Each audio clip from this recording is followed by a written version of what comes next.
안녕하세요. 오늘도 노유진 선생님과 즐거운 역사 공부를 같이 해보도록 합시다.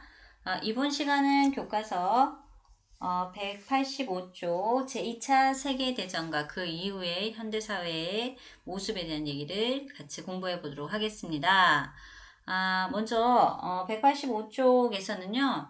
2차 세계대전이 어떤 과정을 통해서 진행이 되었는지에 대한 얘기가 나오고 있습니다. 교과서 보시면서 같이 한번 보도록 할게요. 앞서 우리가 지난 시간에 마지막에 얘기했던 게 뭐냐면 1차 세계대전이 끝나고 베르사유 체제를 통해서 패전국의 식민지들을 다 뺐고 군비를 축소시키는 데까지 얘기를 했고요. 그 뒤에 미국은 굉장히 경제가 크게 성장을 했었고요. 그렇게 해서 쭉 고속도로를 달리다가 브레이크가 걸리죠. 경제 대공황을 만나게 됩니다. 그러면서 미국은 뉴딜 정책으로 위기를 벗어나려고 했고 영국과 프랑스도 블록 경제를 통해서 위기를 개선하게 되는데 이렇게 강대국이 아니었던 나라들, 작은 나라들이 이 위기를 이겨내는 방법으로 찾았던 것이 주변에 더 약한 나라들을 침략하는 그런 모습으로 보이게 됩니다. 파시즘이라고 했었는데요. 이탈리아 무솔리니, 독일의 히틀러, 일본의 군국주의가 대표적인 내용이었고요. 지금 이와 연결해서 지금 교과서의 185쪽에 보시면은요. 첫 번째 줄에 나오죠. 파시즘을 내세우면서 국가가 우선이다. 국가를 위해서는 개인의 자유는 제한당할 수 있다라는 얘기까지 하게 되면서 이탈리아가 에티오피아를 공격하고 독일이 다시 군대를 정비한 후에 군사 행동에 나서면서 파시즘 세력이 더 커집니다. 그러자 이제 이에 민주주의를 지키려는 사람들 간의 갈등이 일어나겠죠. 가장 컸었던 갈등이 에스파냐에서 터지게 돼요. 오늘날 스페인이죠. 에스파냐에서 이제 이 민주주의를 지키려는 사람들이 정부를 수립하자 프랑코라는 인물이 군인들을 이끌고 결국에는 이에 반대해서 전쟁이 터져요. 근데 이 전쟁에 영국과 프랑스가 우리는 끼지 않겠다라고 선언했지만 독일과 이탈리아가 프랑코를 도와주게 되면서 결국 에스파냐도 파시즘 체제가 만들어지게 돼요. 그래서 유럽에서 파시즘이 자꾸 확산되어 가고 있는 과정이에요. 이 과정에서 이해관계가 비슷한 독일과 이탈리아가 동맹을 맺고 이어 독일, 이탈리아, 일본이 우리 서로 같은 팀 서로 지켜주자라는 방공협정을 맺으면서 자신들의 그런 결속력을 더 공고히 하게 됩니다. 오른쪽에 보시면은 바로 그와 관련된 포스터고요. 1940년에 군사동맹까지 맺게 됩니다. 이런 파시즘 국가들과 그다음에 자유 민주 진영 국가의 대립이 계속 되던 과정에서 결국 일이 터집니다. 독일이 자국의 바로 옆에 독일 바로 옆에 있었던 오스트리아 체코슬로바키아를 차지하고 나서 그 욕심을 버리지 못해 결국에는 폴란드를 공격을 해요. 아래쪽에 지도를 같이 한번 보실게요. 아래쪽에 보시면 자 소련이 여기 있고요. 독일이 여기 있고요. 폴란드가 사이에 있는데 독일이 오스트리아를 차지를 하고 난 뒤에 폴란드를 공격을 하고 싶은데 1차 세계대전 때가 생각이 났어요. 1차 세계대전 때는 왼쪽에 프랑스하고도 싸워야 되고 오른쪽에 소련하고도 싸우느라 힘이 들었어. 그래서 어떡하냐면 먼저 비밀리에 소련에게 제안하는 거죠. 나는 너하고는 전쟁하고 싶지 않아. 너까지 적으로 만들고 싶지 않은데 난 근데 폴란드는 공격을 하고 싶어. 내가 폴란드를 공격하는 동안 너는 그냥 지켜봐 줬으면 좋겠어. 너하고는 절대 싸울 거 아니니까 이 전쟁에 끼지 말아줬으면 좋겠어. 이런 약속을 먼저 합니다. 자, 그러면서 이제 조약을 하는 체결하는데요. 이 조약을 독소 불가침 조약이라고 얘기해요. 이 조약을 체결하고 치사하게 체결한 뒤에 곧이어서 폴란드를 침공하게 됩니다. 이에 깜짝 놀란 영국과 프랑스가 독일의 전쟁을 선포하면서 1939년 다시 제2차 세계대전이 시작을 되는 거죠. 독일은 순식간에 북유럽을 차지하고요. 프랑스 파리까지 차지하게 됩니다. 이 상황 속에서 아프리카에서 영토를 확장하려던 이탈리아가 독일 편에 서면서 전쟁에 다시 또 가담국이 커지게 돼요. 독일은 동부 유럽 쪽에 발칸반도로 넘어가게 되고요. 북아프리카에서 이탈리아 합동작전을 펼칩니다. 그래서 초반에 2차 세계대전에서 독일은 준비를 하고 있었고요. 그 다음에 영국과 프랑스는 준비를 하지 못했기 때문에 밀리게 돼요. 그래서 지금 보면은 이 동맹국의 화살표 빨간색 루트 방향으로 아주 거세게 네, 공격을 하게 됩니다. 그래서 폴란드로 진격을 하게 되고요. 아래쪽에 있는 북부 아프리카까지 세력을 넓히게 되는 그런 상황입니다. 독일은 유럽 대륙의 대부분을 장악했고요. 이게 욕심이 굉장히 컸어요. 당시 히틀러는 사실 소련까지 정복할 생각이었어요. 그래서 처음에는 폴란드를 공격할 때 소련이 이쪽에서 치면 이겨내지 못할까봐 그런 독소 불가침 조약을 맺었는데 2년 뒤쯤 되니까 이제 다시 생각이 달라졌어요. 아무리 봐도 소련 힘 별로 없는 것 같아 라고 하면서 생각을 해서 이 불가침 조약을 깨고 식량과 석유를 얻고자 소련을 침공하게 되는 사건입니다. 그래서 독일군은 소련 영토 깊숙이 들어가긴 하지만요. 소련에서 땅이 워낙 넓죠. 소련이 끄떡도 없습니다. 그래서 소련군의 완강한 저항을 받게 되면서 다시 전쟁이 지지부진하게 되는 거예요. 독일은 이 당시에 뭐 비밀경찰까지 동원하게 되고 그리고 인종주의를 내세워서 유대인을 강제 수용소에 보내서 대학살을 시행을 합니다. 이러한 독일의 잔인한 행태에 맞서서 프랑스를 중심으로 자유를 주장하는 비밀결사대 레지스탕스라는 단체가 만들어져서 프랑스를 중심으로 전 유럽 지역에서 독일에 맞서서 사람들이 저항을 하게 되는 거죠. 한편 아시아 지역에서는 만주를 1931년 차지한 일본이 그것에서 만족하지 못하고 1937년 중일전쟁을 일으켜 중국 본토를 공격합니다. 이에 이제 중국은 다시 국민당과 공산당이 힘을 합쳐서 끈질기게 대항을 하고요. 이 무렵 독일은 프랑스의 파리까지 점령을 하게 되면서 프랑스의 위기에 몰리게 돼요. 그러자 그때를 틈타서 일본이 프랑스의 식민지였던 인도차이나를 점령을 해버립니다. 깜짝 놀란 미국과 영국은 일본에게 야, 넌 좀 빠져 철수해 라고 하면서 압박을 했지만 일본은 듣질 않아요. 그러면서 오히려 선전포고 없이 이 미국의 해군 기지가 있었던 하와이의 진주만을 공격함과 동시에 필리핀 등의 동남아시아를 침공하면서 1941년 태평양 정전으로 확산이 되는 거예요. 왼쪽에 보시면 이 하와이 진주만에 있었던 미국 함정들이 일본의 공격을 받아서 함대가 불에 타는 그런 장면이죠. 근데 이 사건 때문에 미국이 다시 또 2차 세계대전에 다시 참전을 하게 됩니다. 그래서 결국에는 전 세계 여러 국가가 얽힌 그런 전쟁이 이루어지게 되는 거죠. 아래쪽에 도움글로 가보겠습니다. 일본의 군국주의와 침략 전쟁. 일본은 계속 세력을 확대하고 그다음에 자국의 위기를 주변 나라를 침략으로 이용해서 위기를 극복하려고 하게 됩니다. 그런 과정에서 대공황 위기를 맞자 만주를 공격하고 군인들이 정권을 장악하면서 이 군국주의 체제가 확립이 됩니다. 중일전쟁, 태평양전쟁 연달아 일으켰고요. 그 과정에서 있었던 사건 중에 난징 지역의 일반 시민들을 대학살하는데 30만 명 이상의 사람들, 그 다음에 일본군 위안부로 동원된 여성들, 우리나라의 소녀들만 20만 명 이상으로 알려져 있죠. 그래서 전 주변국에 엄청난 피해를 입힌 나라 중에 하나입니다. 자, 아래쪽으로 내려가 보도록 하겠습니다. 자, 이런 2차 세계대전. 초반에는 계속 밀려요. 계속 이제 이런 독일하고 일본이 어마어마하게 세게 밀고 나오게 됩니다. 그러나, 나중에 또 미국이 참전을 하게 되고, 1942년부터는 연합국의 이제, 유리하게 전세가 바뀌게 됩니다. 미국과 영국 연합군은 북아프리카에서 독일과 이탈리아 동맹군을 몰아낸 데 의해서 이탈리아의 무솔리니 정권을 무너뜨리게 됩니다. 이후에 이제 가장 큰 사건이 바로 뭐냐면 왼쪽 상단에 있는 프랑스의 해안가, 뭐 부산 앞바다, 뭐 인천 앞바다처럼 노르망디 상륙 작전, 이 성공을 하게 되면서 완전 이제 판세가 바뀌게 됩니다. 당시 독일이 프랑스 파리를 점령하고 있었는데 이 파리를 다시 회복하기 위해서 연합군 한 대가 노르망디에 상륙을 하게 되고 이 노르망디 해안에 상륙한 연합군이 당시 프랑스 지역에서 활동하고 있었던 레지스탕스의 도움을 받아서 파리를 다시 되찾고요.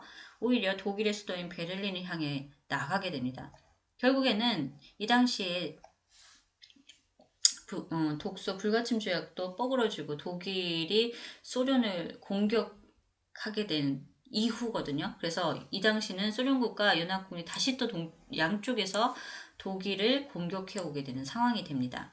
결국 히틀러는 자살하고 독일은 무조건 항복을 하게 되는 게 1945년의 5월입니다. 이런 상황 속에서 유럽 내에서는 2차 세계대전이 이제 정리 작업에 들어가요. 그런데 문제는 아시아 지역에서는 여전히 일본이 계속해서 전쟁을 도발하고 있었던 상황입니다. 태평양에서도 미국이 필리핀의 오키나와를 점령하고 일본 본토를 연이어 폭격했지만 일본이 계속 끝까지 싸워요. 이에 아시다시피 히로시마와 나가사키 원자폭탄을 떨어뜨리고 소련이 전쟁에 같이 가담하게 되자 일본도 무조건 항복을 외치면서 1945년 8월 2차 세계대전이 막을 내립니다. 어마어마한 피해를 또 가져왔었던 전쟁 중에 하나죠. 2차 세계대전에서 연합국이 승리한 후 독일은 미국, 영국, 프랑스, 소련이 나눠서 지배를 하기 시작을 했고요. 일본은 미국이 차지를 합니다.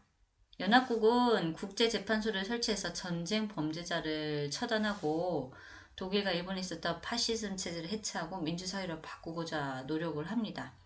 자, 그래서 오른쪽에 보시면은 이렇게 전쟁 범죄자의 재판이 진행되고 있었다. 사실에 사진이 등장했는데요. 당시 전쟁의 가장 주인공이었던 천황이 재판에 서지 않았어요. 그래서 전쟁에 대한 사후 처리 문제가 제대로 매끄럽게 마무리지지 못했다라는 그런 비난을 받고 있는 상황입니다. 자, 다음 페이지 넘어가겠습니다. 2차 세계대전이 이제 진행이 되고 거의 이제 마무리 단계에서 강대국들은 전후 처리 문제를 논의하면서 어떻게 하면 이런 세계대전을 더 이상 일으키지 않을 수 있을까를 고민합니다. 그러면서 이제 당시 전쟁 중에 미국 루스벨트 영국 처칠이 대서양 헌장을 발표하면서 전쟁이 끝난다면 앞으로 이렇게 하자라고 얘기를 해요. 이 원칙이 UN 국제연합 헌장에 반영이 되고요. 전쟁이 끝나기 전에 2차 세계대전이 끝나기 전에 미국, 영국, 중국의 정상들이 이집트의 카이로에서 만나서 전쟁 후에 일본은 어떻게 처리할 것인가를 얘기를 했어요. 그리고 이때 이제 일본의 식민지인 한국은 독립을 시키자라는 얘기가 나왔다고 합니다. 아래쪽에 1944년 미국 워싱턴에서 국제연합의 이제 모델이 만들어지기 시작을 하고요. 전쟁 후에 연합국이 중심이 되어서 샌프란시스코에서 국제연합이 창설된 게 1945년 12월입니다. 국제연맹과 달리 좀 더 적극적인 액션이 가능한 단체예요. 강대국도 모두 참여했었고요. 군대가 있어요. 유엔군을 결성해서 침략행위를 무력으로 제재할 수 있게 한 단체입니다. 국제평화 안전유지, 군비를 줄이는 것뿐 아니라 국제협력을 통한 인권 존중, 빈곤 퇴치, 환경 보존 등에도 힘쓰고 있습니다. 자, 아래쪽에 내용 확인하기로 넘어가겠습니다. 내용이 맞으면 O, 틀리면 X 하세요. 대공황을 전후해서 파시즘이 확산되었었죠. 그리고 독일이 폴란드를 공격하면서 2차 세계대전이 시작이 되었고요. 다음 중 서로 관련 있는 것을 바르게 연결하세요. 일본은 만주 침략, 미국이 뉴딜 정책, 프랑스가 경제 블록 형성입니다. 사실들이 일어난 순서대로 나열하시오. 제일 먼저 일어난 사건들이 독일이 소련 침공한 게 이게 1941년, 그리고 미국이 참전하게 된 게 태평양 전쟁. 순서를 선생님이 자료를 찾아봤더니요. 독일의 소련 침공이 조금 더 빠르네요. 독일의 소련 침공이 먼저고, 그 다음에 미국이 전쟁에 2차 세계대전에 참전하고요. 그 뒤를 이어서 노르망디 상륙 작전이 진행이 되고요. 마지막 이제 전쟁에 히로시마의 원자 폭탄이 투하가 되는 거죠. 그래서 순서는 이런 식으로 진행이 되고요. 4번 국제연합 안전보장이사에서 거부권을 행사할 수 있는 상임이사국을 모두 쓰시오. 국제연합을 창설한 국가 미국, 영국, 프랑스, 중국, 소련이 아니라 지금은 러시아라고 불러야겠죠. 이 나라들 위에 있죠. 미국, 영국, 프랑스, 중국이 되겠습니다. 이렇게 땡겨서 표시하면 될 것 같네요. 자, 그 다음에 다음 페이지 넘어가겠습니다. 189쪽의 내용인데요. 제2차 세계대전의 교훈 자료 1은 유대인 대학살 홀로코스트라고 하는데요. 인종주의를 내세워서 게르만족이 위대하다. 유대인들을 학살해야 된다. 유대인들에 대한 독일 히틀러 정권의 마지막이 수용소에 가스실로 보내서 학살을 했습니다. 그래서 결국엔 600만 명이 넘는 유대인이 아무 죄도 없이 혹사당하다 학살되었고요. 이 이후에 유대인들이 강력하게 자신들의 나라를 만들기를 소망을 하죠. 그래서 오늘날에 이제 이스라엘이라는 국가가 만들어지게 되는 거고요. 차례 2번. 일본군의 성노예 강요, 우리 여성뿐만 아니라 중국, 필리핀에서 수만 명의 여성들이 강제로 동원된 그런 케이스. 그 다음에 아래쪽에 보시면 일본의 굉장히 악랄한 731 부대, 사람을 가지고 대상으로 온갖 생체 실험을 했었던 그런 악명 높은 군부대였고요. 그 다음에 자료 4번은 전쟁 후에 전쟁에 대한 관점에 대한 두 나라의 태도인데, 폴란드의 유대인 희생자 추모비 앞에서 이제 독일의 총리가 반성하는, 이렇게 무릎을 꿇고 추모하는 장면이 보이는 반면에, 아직도 일본은 이 세계대전의 전쟁 범죄자들을 따로 모신 그런 사당이죠. 신사에 매년 총리가 가서 인사를 드리는, 그래서 전 세계의 그런 비난을 받고 있는 모습. 그래서 다르다라는 것을 보시면 되겠습니다. 아래쪽에 생각해보기는 그냥 읽어보시면 되겠고요. 넘겨서 190쪽으로 가겠습니다. 자, 이제 2차 세계대전이 끝이 났습니다. 그 뒤에 어떤 상황이 발생되었는지 한번 보도록 하겠습니다. 2차 세계대전 중에 미국과 소련은 한 팀이었어요. 그런데 전쟁 후에 초강대국으로 두 나라가 떠오르게 되면서 서로 싸우기 시작을 합니다. 그래서 네 편 내 편을 나누기 시작을 해요. 그래서 아래쪽에 보시면 지금 팀을 나눠서 얘네들은 내 팀하고 선전하고 있는 그런 포스터가 되겠습니다. 투게더라고 나오죠. 소련은 2차 세계대전 중에 동유럽 각국의 사회주의 정부를 세워서 세력을 확장해 나가고요. 사회주의자의 이런 반란을 지원하고 그리스와 터키에서도 세력을 키우려 갑니다. 그러자 소련에 대한 세력 확장에 대해서 미국이 견제에 들어가면서 트루먼 독트린을 발표해요. 그래서 공산화를 막기 위해서 우리 힘을 모으자라는 그런 내용을 발표를 하게 됩니다. 이 공산화를 막고 서유럽의 경제를 키울 목적으로 마셜 계획도 같이 추진을 합니다. 아래쪽에 보시면 어떠한 경우에도 우리는 함께 하자라는 얘기 나오죠. 이에 맞서서 소련도 너네만 팀이냐, 코민포럼이라고 해서 동유럽 사회 국가의 결속을 강화하고 서로 돕자라는 조약을 맺게 됩니다. 그래서 소련과 미국 간의 갈등이 두드러지게 되면서 미국을 중심으로 한 자본주의 진영과 소련을 중심으로 한 사회주의 진영이 대립하는 긴장 상태를 냉전 체제라고 합니다. 양극 체제라고도 하죠. 서로 전혀 이해관계가 다른 두 나라에 대한 얘기가 나오고 있습니다. 위쪽에서 보시면은요, 학습 목표 위에 미국의 트루먼 대통령인데 아까 트루먼 독트린이라고 얘기를 했었는데요. 이 트루먼 대통령이 얘기한 내용이에요. 공산주의 세력의 확대를 막고자 자유와 독립의 유지에 노력하며 서수자의 정부 지배를 거부하는 의사를 가진 여러 나라에 돕겠다라고 선언한 게 트루먼 독트린이다라는 거 같이 한번 봐주시면 되겠습니다. 자, 이렇게 소련팀, 미국팀으로 양 국가 체제로, 이제 양극 체제로 갈라지게 됩니다. 가장 심각했던 당시의 나라가 이 독일이었어요. 독일의 수도인 베를린을 쪼개어져서 이제 나눠서 가지게 되거든요. 뭐 이와 비슷한 문제는 계속 전 세계에 일어납니다. 우리나라에서도 이제 공산주의, 미국 쪽 점령지와 소련군 점령지 남북 정부가 따로 세워져서 분단이 되게 되고요. 독일은 베를린이 갈라졌는데 보시면 이 동독, 그러니까 공산화 진영 안에 베를린이 있어요. 그래서 그 베를린 중에서 동베를린은 위에 나와 있죠. 이렇게 공산주의 진영 상관이 없는데 공산주의 진영 한복판에 자유주의 진영의 서베를린이 있었어요. 6이요. 근데 이 베를린으로 가는 길을 공산주의자들이 막아버린 거예요. 그러자 서베를린이 고립돼서 한동안 이렇게 비행기에다가 사람들과 물건들을 실어 나르는 그런 상황까지 1년 정도 지속이 되었다고 합니다. 이렇게 냉전 체제 대립이 심해지자 미국과 서유럽 국가들은 단체 안전 보장을 위해서 서로서로 이제 동맹을 맺어요. 자유주의 진영에서는 북대서양 조약기구 나토를 만들었고요. 소련도요. 동유럽 국가들과 함께 바르샤바 조약기구 WTO를 결성해서 계속 울렁대는 그런 상황입니다.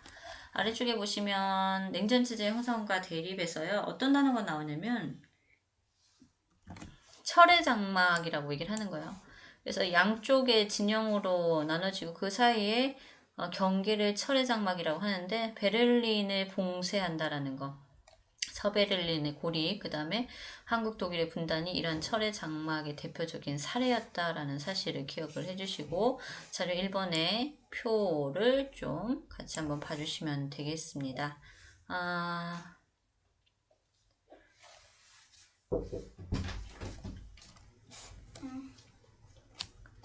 자, 아래쪽에 과제 2번 다음 글에 나오는 철의 장막을 자료 2의 지도에 표시해보자. 1946년 3월 영국의 처칠 수상은 발트해의 슈체친에서부터 아드리아해의 트리에스테에 이르기까지 대륙 횡단에서 철의 장막을 들이우고 있다라고 하였습니다. 소련이 동유럽에서 공산화 정책을 폐쇄적으로 진행하고 있음을 경고하고 있음을 얘기합니다. 자, 그래서 지금 이 내용을 보시면은 자료 1번에 표가 오히려 글보다는 설명이 잘 돼 있어요. 당시 소련은 세계 공산화에 주력을 하고 있었고요. 미국은 트루먼 대통령이 발표한 트루먼 독트린을 내세워서 이래부터 이제 맞서서 대항하겠다라는 얘기를 하고 있습니다. 그래서 서로 팀을 나누는 지금은 전혀 이해할 수 없는 당시에는 생명보다 더 소중했던 냉전 체제에 대한 얘기를 잠깐 봤습니다. 이 냉전이 아시아 지역에서도 역시 비슷한 그런 상황이 되는데요. 문제는 한국과 안에서 이 냉전이 싸움으로 번지게 되는 과정이 나타난다는 거죠. 중국에서도 일본이 물러난 뒤에 국민당과 공산당 사이 전쟁이 일어납니다. 4년의 전쟁을 거친 결과 장제스의 국민당이 밀려나고요. 마오쩌둥의 공산당이 중국 본토를 차지해서 중화인민공화국을 수립하게 됩니다. 한반도에서는 6.25 전쟁이 터지게 돼서요. 1954년 휴전이 있었고요. 베트남도 역시 호찌민이 이끄는 공산당을 중심으로 독립을 선언했는데 여기에 다시 프랑스가 개입하게 되면서 전쟁이 터지게 됩니다. 남쪽에 이제 미국의 지원을 받는 그러한 베트남이 만들어져서 한동안 혼란이 이뤄지고 안타깝게도 베트남 전쟁이 발생하게 됐죠. 아래쪽에 그림 한번 보시면 단지 이 베트남이 공산화가 되는 것을 막기 위해 개입한 전쟁치고는 피해가 너무 컸습니다. 미국은 2차 세계대전 중 독일에 떨어뜨린 것의 4배 이르는 폭탄을 베트남에 떨어뜨렸고요. 1,500억 달러가 넘는 전쟁 비용을 그리고 밀림 없애고자 고엽제를 사용하게 되면서 오른쪽 상단에 보시면 이런 피해자들의 모습을 보실 수가 있습니다. 그러나 결국에는 이 전쟁이 헛되다라는 미국 내 여론이 강하게 일어나게 되고 결국에는 미국이 물러나게 됩니다. 그리고 공산당이 베트남을 장악하게 되었고 베트남은 하나로 통일하게 되는 과정을 거치게 되는 거죠. 당시에는 이런 이념이 그 무엇보다 중요했기 때문에 이 미국과 소련에서 시작된 냉전이 전 세계에 엄청난 영향을 주게 되었다라는 사실을 보시면 되겠습니다. 중국에 대한 얘기가 그 다음 페이지에 나오게 되는데요. 자, 193쪽. 마오쩌둥이 이끄는 중화인민공화국은 토지를 개혁하고 산업의 국유화 등의 사회주의 정책을 실시를 합니다. 인민공사를 조직해서 농업을 집단화하고 이를 바탕으로 공업 생산을 크게 늘리려는 대약진 운동도 추진하게 되죠.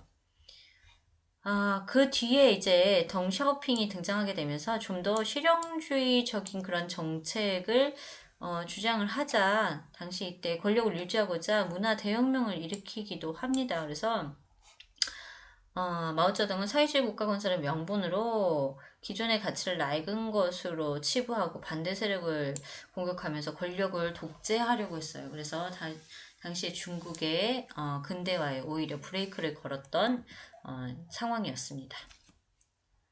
자, 한편 일본은요, 미국이 주도하는 연합국의 군사 정권 아래 새로운 헌법을 만들었어요. 그래서 군벌을 없애고 공국주의와 순자였던 재벌도 해체하고 민주사회 개혁을 추진하면서 이제 다시 시작을 하게 됩니다. 안타깝게도 우리나라 입장에서는 6.25 전쟁이 터졌을 때 일본은 오히려 이때를 기회로 삼아서 군수 물건을 생산해내면서 경제를 다시 되살리게 되고요. 일본의 주권을 다시 찾게 됩니다. 다음 페이지로 넘어가도록 하겠습니다. 인도에 대한 얘기인데요. 영국이 오랜 식민지로 지내다가 벗어나긴 했지만 다시 종교 문제로 인해서 지금의 여러분들 아시다시피 파키스탄으로 분리가 됩니다. 그래서 한동안은 이제 종교에 따라서 인도인들이 이주해야 되는 그런 상황, 분쟁, 갈등도 발생하기도 했었습니다. 2차 세계대전 이후에 일본의 지배에서 벗어난 나라들이 다양한 나라들이 독립을 하기 시작을 했고요. 타이에서는 군사 쿠데타가 이어지면서 군주의 권한이, 왕의 권한이 제한되고 오히려 군인들이 성장해서 정치적인 실권을 장악했다라는 내용이 담겨 있습니다. 그래서 2차 세계대전 이후에 여러 나라들이 전후에 어떠한 상황으로 지내게 되었는지를 나라별로 설명해 주고 있는 내용입니다. 아래쪽에 보시면은 이스라엘에 대한 얘기가 나오는데 앞에서도 잠깐 언급했지만 독일인에 의해서 홀로코스트 인종 학살을 당한 유대인들이 팔레스타인의 이스라엘을 건국하면서 이 지역에 또다시 분쟁이 일어나게 됩니다. 이를 중동 분쟁이라고 도움글에 적혀져 있죠. 원래는 이스라엘이 있었던 지역에 유대인들이 살았는데 오랜 기간 동안 이 지역을 떠나서 이주하게 되고 이 지역이 오히려 이슬람 공격을 받아서 이슬람 세력의 팔레스타인들이 장기간 살아왔어요. 그러다 다시 유대인들이 이 지역에 돌아와서 나라를 이스라엘을 건국하게 되면서 종교 분쟁이 일어나게 된 그런 상황입니다. 다음 페이지로 넘어가겠습니다. 아프리카에서도 굉장히 많은 나라들이 독립을 했습니다.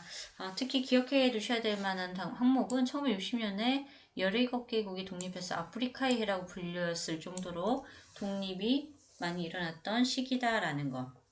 당연히 2차 세계대전국에서 이제 각국의 평화와 세계 질서 유지를 위해서 또 패전국이 가졌던 식민지 등등 전부 다 그리고 자국의 노력으로 인해서 계속된 독립이 이어져 가게 됩니다. 하지만 이제 오랜 기간 동안 식민 지배를 당하다 보니까 여러 가지 갈등, 그 다음에 자신들의 의지와 상관없이 인종, 종교와 상관없이 국경이 자로 재듯이 강대국들이 나눠놓은 이후에 영토 분쟁, 종교 분쟁, 그 다음에 민족 분쟁이 계속되면서 여러 가지 갈등이 일어나고 있는 지역 중에 하나가 되겠죠. 라틴 아메리카, 오세아니아의 변화는 그냥 참고로 읽어보시면 될 것 같습니다. 자, 한 장 넘겨주시면요. 2차 세계대전 이후에 강대국도 그렇다고 해서 완전히 패전국도 아닌 나라들, 이 나라들이 모여서 제3의 노선을 만들었어요. 여기에 이제 보시면은요, 두 번째 단락, 두 번째 줄, 아시아 아프리카의 29개국 대표들이 인도네시아에 모여서 아시아 아프리카 회의를 개최합니다. 이 대표들이 세계평화, 반식민주의, 그 다음에 상호연대 힘을 합치자 원칙에 합의하고 비동맹 중립을 선언합니다. 이들 국가를 우리 묶어서 제3세계라고 얘기를 합니다.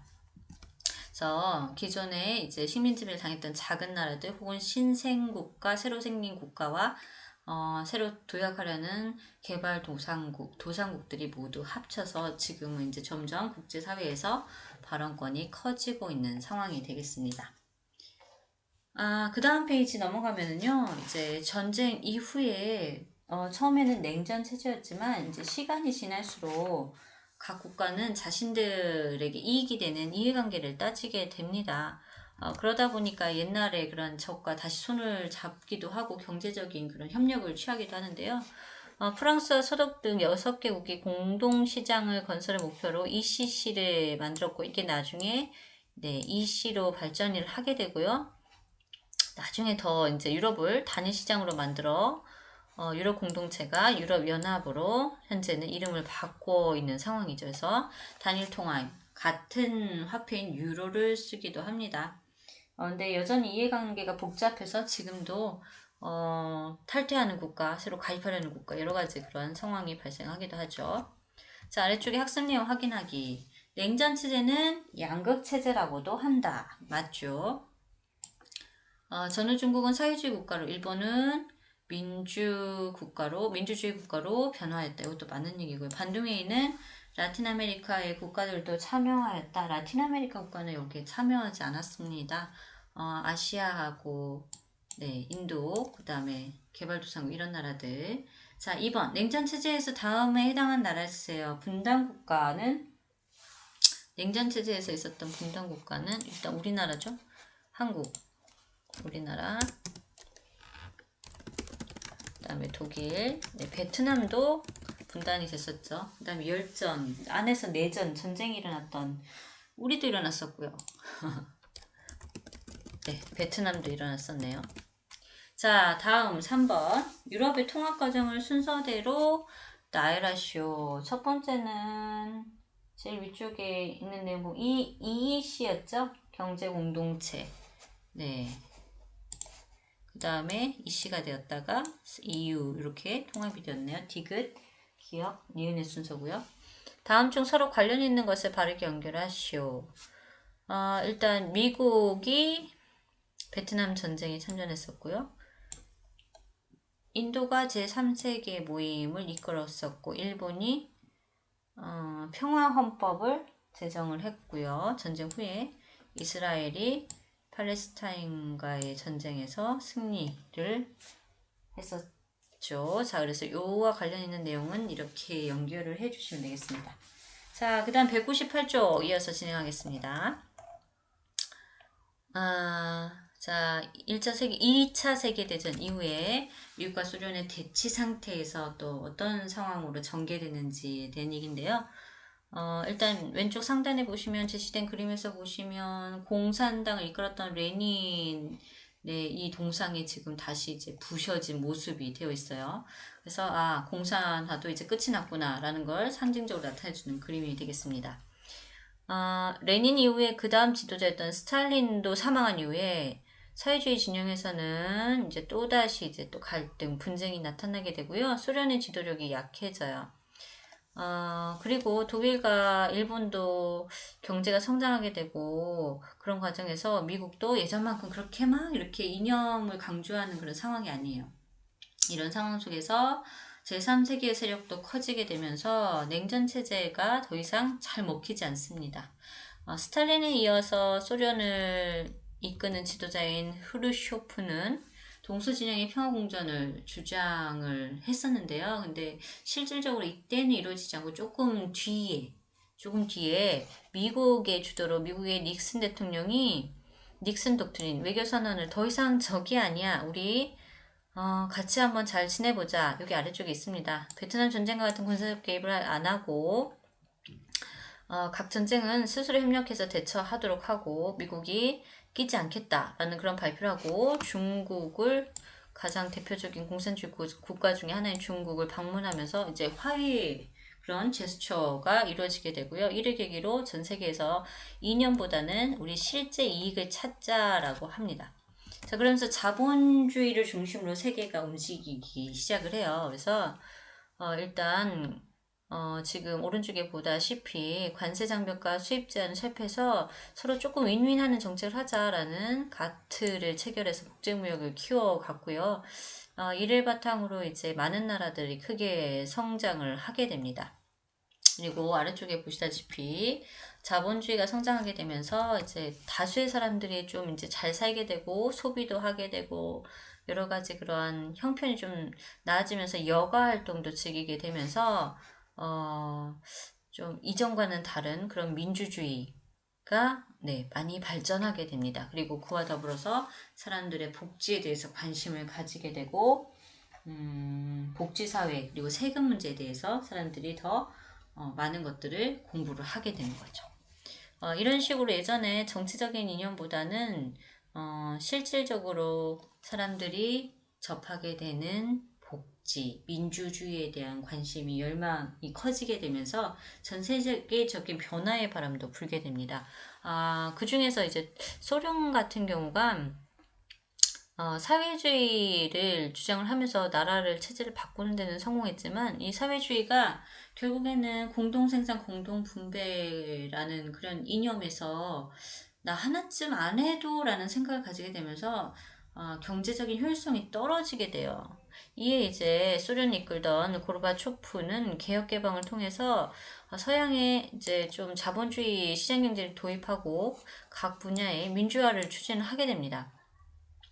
그러면서 이제 조금씩 이념 논쟁보다는 민주주의와 시장 경제가 활성화하려는 그런 움직임이 나타났고요. 이 영향이 소련에서 시작돼서 동부 유럽 전체로 확산이 되고 독일에서는 이 과정에서 결국에는 베를린 장벽이 무너지고 1989년에 통일이 되는 그런 성과를 일으키게 되는 거죠.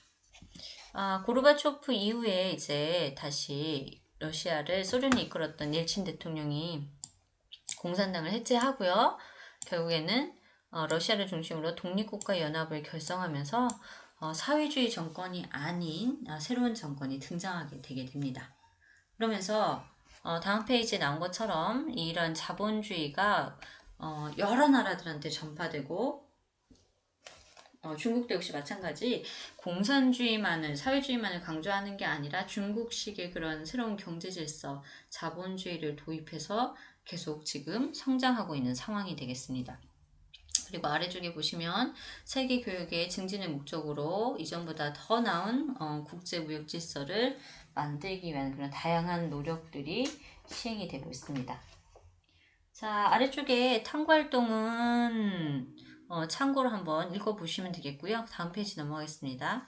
자, 그래서 지금 현재 우리가 만나는 문제점은 이전처럼 뭐 이렇게 이념적인 차원은 아니라는 거예요. 하지만 그렇다고 해서 문제점이 없지도 않다는 얘기입니다.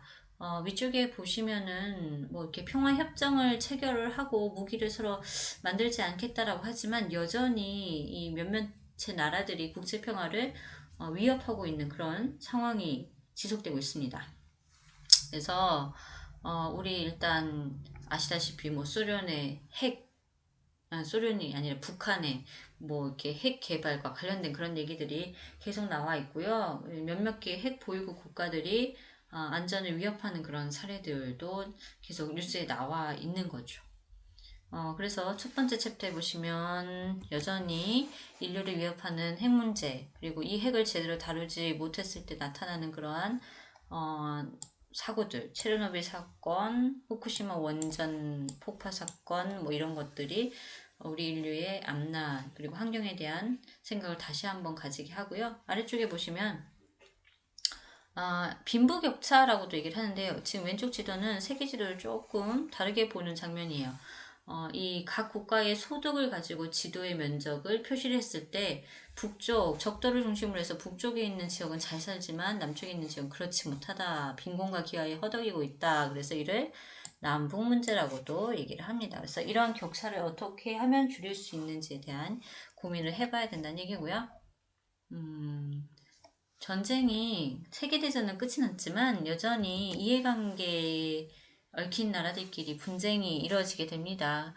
종교나 민족 문제, 그래서 각 국가별로 가지고 있는 여러 가지 갈등의 요소들이 많다는 거죠. 그래서 이런 것들이 세계 평화를 위협하고 있습니다. 서로 이해를 하고 양보를 하는 방법이 최선이긴 하지만 각국의 이해관계가 그렇게 쉽게 풀리지 않는 문제가 더 많다라는 거죠. 오랫동안의 갈등을 겪어왔었던 문제점들이 많고요.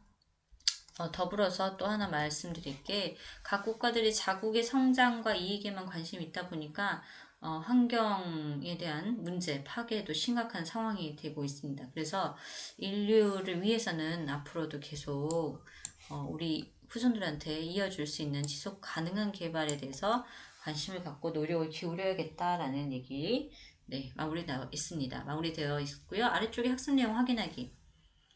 닉슨 독트린의 발표로 냉전 시대가 끝을 내리고 이제 화해의 시기로 접어들게 되죠. 소련이 해체되면서 독일도 통일이 되고요. 동유럽의 소련 밑에 있던 국가들이 해방이 되지는 않고요. 예. 소련이 해체된 이후에 이제 독일의 상황이 바뀌게 되면서 이제